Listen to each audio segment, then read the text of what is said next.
Ein, zwei, drei, Point. All right, Eddie Kramer, Capitol Records. vier. I've been in the business, I think, it must be close on 53 years or something like that. I started in England in 62, so I'm still standing and walking, so I guess I must be doing something right. I gravitated towards the piano at a very early age, and my parents were wonderful. They gave me a fantastic musical education. My mom, she sang and she was an artist. She sculpted and painted. But my dad was a bit of a maverick. He was a self-taught violinist, not a very good one, but he loved music with a passion. And that passion, I guess, I caught the fire from that. And I remember very early on when I was, my earliest memory, I think, is I was probably about 3 or 4, and I was standing on this little stool, and I pulled myself up to the height of the quote-unquote radiogram, which was this huge, big tube device, you know, which played 78 records, and you would stack them all up. And I could recognize at that age, by the color of the labels, what music I particularly liked, and I would stand on the stool and try to conduct the music, and music for me was like breathing. It was like life itself.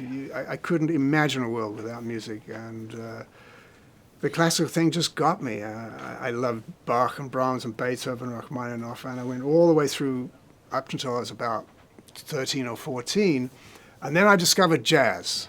And it was all over. My classical stuff went right in the toilet. My dad was so pissed at me. Oh my God!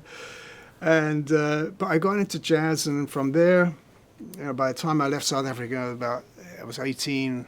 I was into rock. Mm-hmm. I was listening to shortwave radio from the BBC overseas service, and also from the Voice of America. And I used to hear all this great blues stuff, and that got me into the rock thing. So by the time I hit England, early 60, the beginning of the whole musical revolution that was going to occur, Beatles hadn't quite yet broken through yet, you know, and I remember seeing I never forget seeing the Beatles for the first time on TV, on black and white TV. It was about this big. It was, what is that? That is so amazing. I just could not imagine anything so huge, so fantastic, so emotionally uplifting, you know. And it really got to me. But it took me about a year and a half working in London as a messenger boy and all that sort of thing, trying to figure out what I was going to do with my life, because I loved electronics, I loved music. And then one day I said, oh, wait a minute, it's got to be a recording studio, because it's got all those elements in it. And I took a copy of the television yearbook, closed my eyes and went like this with a pen, and where it landed for recording studios, I wrote off to them and I got a job. So that started this whole sort of journey from South Africa to London, becoming a tea boy, you know, you'd walk around, hello mate, you want a cup of tea? And you were the dog's buddy then. And working your way up through the business. There were no schools, you know, and you had to sort of learn by observation. And fortunately, I had great teachers. And it was just, the music just got me. I remember being on a session with the Kinks and hearing a loud amp for the first time, and it scared the crap out of me. I jumped 6 feet in the air.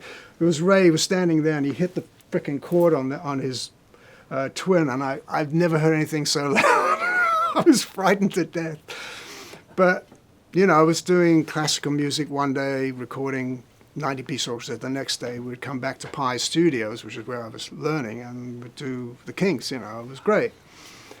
So this whole sort of journey through England and London and all the music scene, and then suddenly Jimi Hendrix in 1967, bam, that was the nexus, you know, that crossroad point where you meet somebody you just know is going to change your life.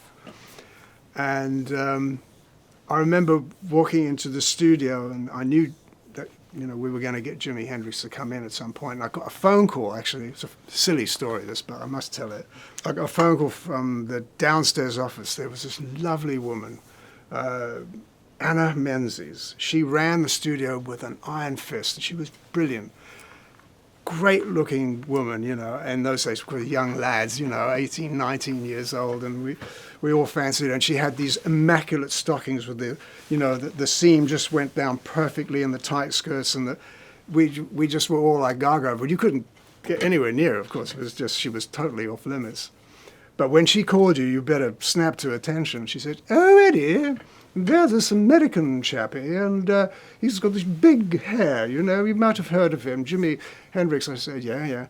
"Well, you know, you do all that weird shit anyway, so why don't you do him?" And that's literally how I got the gig to do Mr. Hendrix, quote unquote. And it was a hell of a journey, and it's still going on. You mentioned today, I mean, I'm just working next door. We're actually... I'm remixing parts of Electric Ladyland in 5.1 surround sound, which has never been done before, and it's fucking hard, mate, because I can't remember what the hell I did 50 years ago.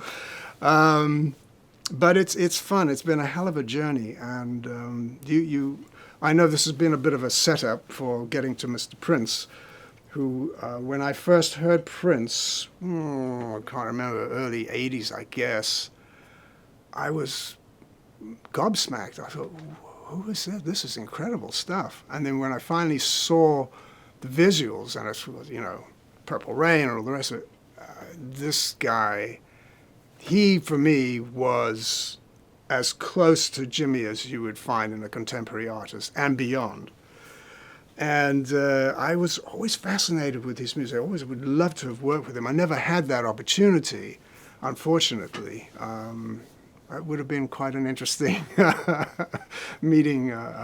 But he was a very strong character from what I could understand. I've read some things about him. Very much in control of his surroundings, his music, and how he wanted the world to perceive him. I remember seeing Prince at the Rock and Roll Hall of Fame Awards a few years back. And he was in the middle of this performance. I think he was doing a Beatles song. Prince was doing a performance of While My Guitar Gently Weeps. And it was so beautifully performed, with every movement obviously thought out and rehearsed for God knows how many years he'd been doing it.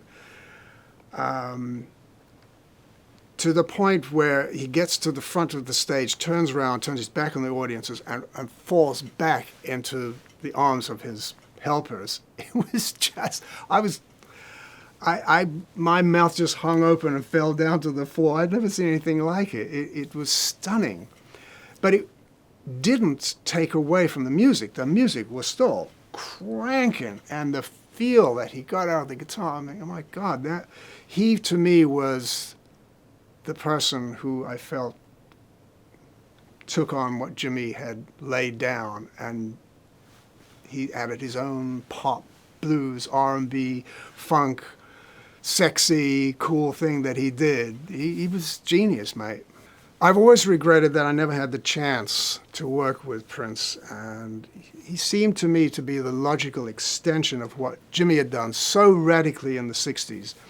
And that continues to influence music to this day. Prince was indeed a leader and an innovator of the highest level and a true showman. And his music had an emotional spark mixed with sensitivity that just cut through all barriers.